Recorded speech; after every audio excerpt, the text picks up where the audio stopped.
Well, a very warm welcome to St Martin the Fields and welcome to Great Sacred Music. I reckon we've had about 300 Great Sacred Musics in the building and also maybe 100 online due to the circumstances of the last couple of years. But it sure is good to be back in the building and to see some very familiar faces and some new ones. Our theme is New Beginnings today. I think I did a bit of research into advertising slogans not long ago and found that the two most significant words in advertising were new and again. And I think that sums up today. New and again. So we're big with the advertisers anyway. John Keeble's Christian Year has been described as the most popular book of religious poems ever published. He offered a poem for every Sunday of the year following the Book of Common Prayer. On the title page he wrote the words, "In quietness and confidence shall be your strength," from Isaiah. The book focuses on humility and acceptance of one's lot. So it's not exactly liberation theology, but it's extraordinarily popular, certainly in Victorian England. New Every Morning, which we're about to sing together in a few moments' time, is the very first poem in the book, inspired by Lamentations 3:22. Lamentations, as you know, is a completely miserable book, but there are just two verses that are inspiring. The steadfast love of the Lord never ceases, his mercies never come to an end, they are new every morning, great is his faithfulness. The words in Lamentations came before the famous hymn, although you might be surprised to know that. And new every morning comes from that context in Lamentations. The tune is called Malcolm. George III was a big fan of that suburb of Weymouth in Dorset, and that's how I guess that's the main claim to fame of Malcolm, is that George III was a big fan. So it's our tradition in the building at Great Sacred Music. We're also delighted to welcome our friends online. It's our tradition in the building is that we sing a hymn at the beginning and the end of Great Sacred Music. So this is the beginning. So we remain seated. The voices stand to lead us. On the inside of your sheets, you can find the words for New Every Morning, which we'll now sing together.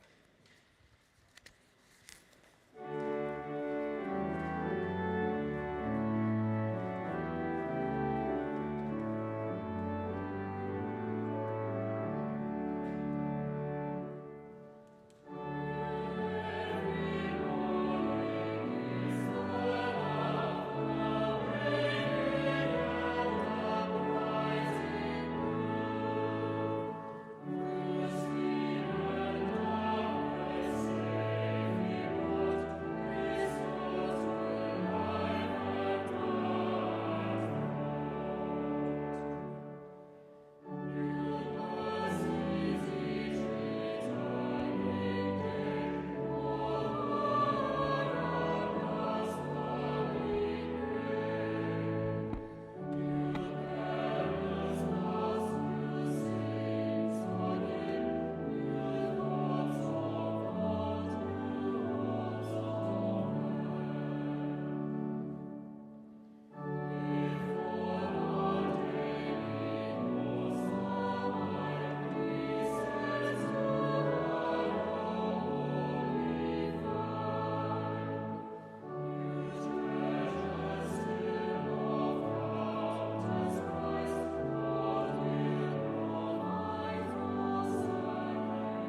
We're now going to hear a contemporary piece, contemporary words and contemporary music by Annalise Roy. Annalise Roy's biggest claim to fame is that her husband used to sing in the choir at St Martin the Fields. She has other accomplishments, but that is the chief one.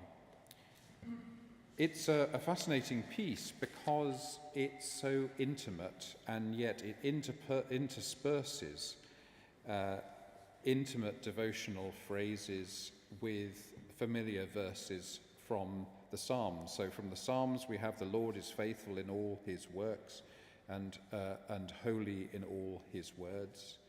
And then we follow that with "Come in body, come in mind, come in touch of thrilling kind." I guess that the point here is that there's always been that fear since Saint Sigmund Freud that religious devotion is a sublimated form of sexual desire.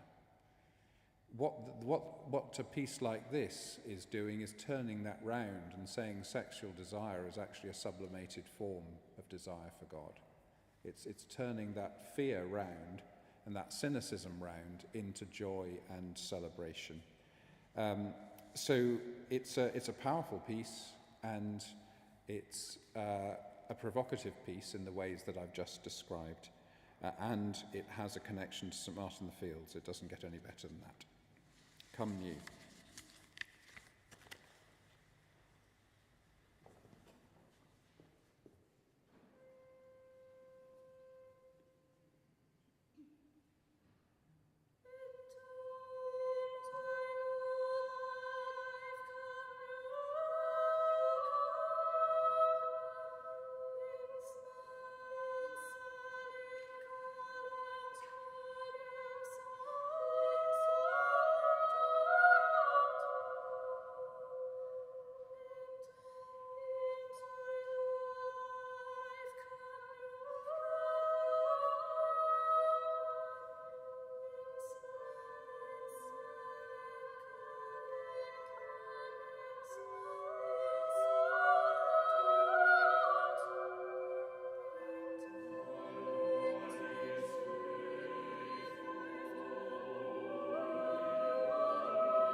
now we've got two contrasting contemporary pieces, both of which I guess are in the same spirit as the piece we've just heard.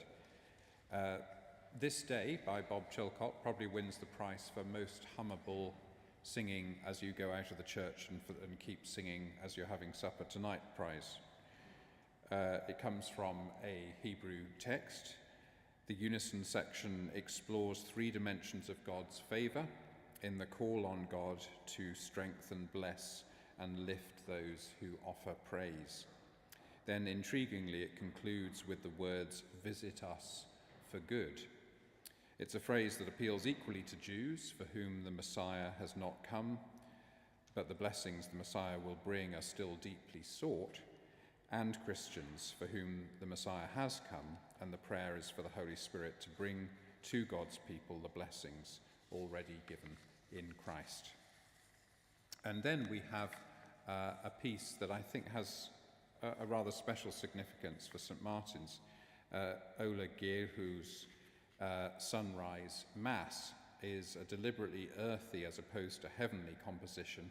It takes the conventional Latin texts of the Kyrie, Gloria, Creed and Sanctus from the Mass, but it places them in the context of endurance and eventual triumph over struggle. Gjeilo is an admirer of contemporary film music, and you can pick up the influences of that background considerably in what you're about to hear.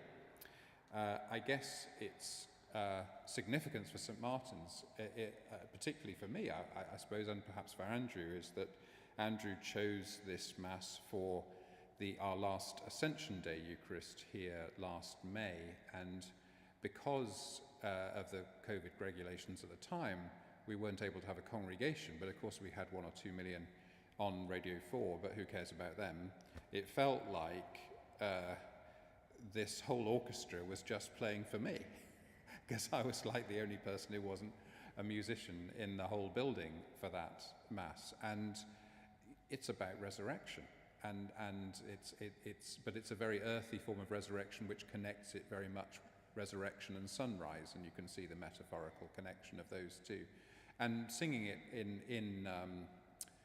in May last year, it felt like that was just the beginning of when St. Martin's and the whole world was just beginning to see we might be getting somewhere towards the end. We didn't know the word Omicron at that stage, but we might just pulling ourselves out of this very difficult period. So I think I'll always associate this music with that sense of resurrection after the grief of the pandemic. It's music that inspires us to begin again.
Well, it's time for us all to sing again.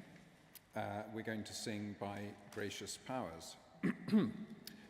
Dietrich Bonhoeffer, as many of you will know, was arrested in April 1943 and sent to Tegel prison in Berlin, and then later to Finkenwald, where he was executed on the 9th of April 1945. He certainly had the secret of being remembered as a great theologian, and the secret is to die young and in tragic circumstances. He certainly has been a hugely influential theologian in the second half of the 20th century and will continue to be so. He wrote a number of poems and letters while he was in prison, and his biographer Eberhard Bettger translated them, and those poems were then translated into English in, I think, 1953 as letters and papers from prison, and one of them has been turned into a hymn for congregational singing by Gracious Powers, which expresses trust in God through bad times and good, has a deep awareness of temptation and hope for the future. This is in fact the last poem he sent to his mother on the 28th of December 1944, the last poem he wrote before he died. It was adapted as a hymn by Fred Pratt Green, and the great thing about Fred Pratt Green is he's an inspiration to all those of us of more generous years, because he was a Methodist minister until he retired at 1965, and then as a retirement project took up hymn writing and ended up becoming, having started at 1965, the most prolific English hymn writer of the 20th century. So, not that I'm saying anything about who's with us today, but there's hope for us all. Okay, we're going to remain seated, and the voices will stand and lead us as we sing by Gracious Powers. Thank you.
Well, we're coming towards the end of Great Sacred Music for this new week.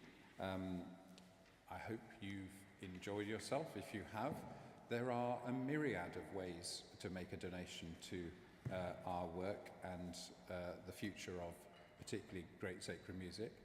You can find them if you're in the building on the back of the sheets. And if you're online, you should find them pretty close to wherever you found us online. We have extraordinary things like texting donations. We have visiting the website to give half your worldly wealth. We have machines that take your card and can deduct whatever sum from your bank account you want them to. And we have something that we all used to use before the pandemic, which we used to call cash. And we can receive that in a basket as you leave too, if that's your preferred method. All very gratefully received. You'll see on the sheets, if you look on the back, we've got some upcoming themes. I know you'd come anyway, but just so that you know what's coming, we've got some upcoming themes there. And do also look out for choral classics if you're in town on a Sunday afternoon. Choral classics, which is similar to Great Sacred Music, is available at 3:15. And also, if you've enjoyed hearing the voices, then you can hear them tomorrow night in concert here at St Martin in the Fields at 7:30. Do pick up some tickets. If you're in the building, do pick up some tickets from the box office. If you're online, look online to get some tickets online too. So we're going to finish with I Got a Crown. William Dawson was born in Anniston, Alabama in 1899. In 1912, he ran away from home to study music full-time as a pre-college student at the Tuskegee Institute, now university, under the great African-American intellectual Booker T. Washington. Dawson paid his tuition by being a music librarian and manual labourer working in the school's agricultural division. He also participated as a member of Tuskegee's choir, band and orchestra, composing and travelling extensively with the Tuskegee Singers for 5 years. He had learned to play most of the instruments by the time he completed his studies in 1921. Later, he developed the Tuskegee Institute Choir into an internationally renowned ensemble. His best-known compositions are arrangements of and variations on spirituals.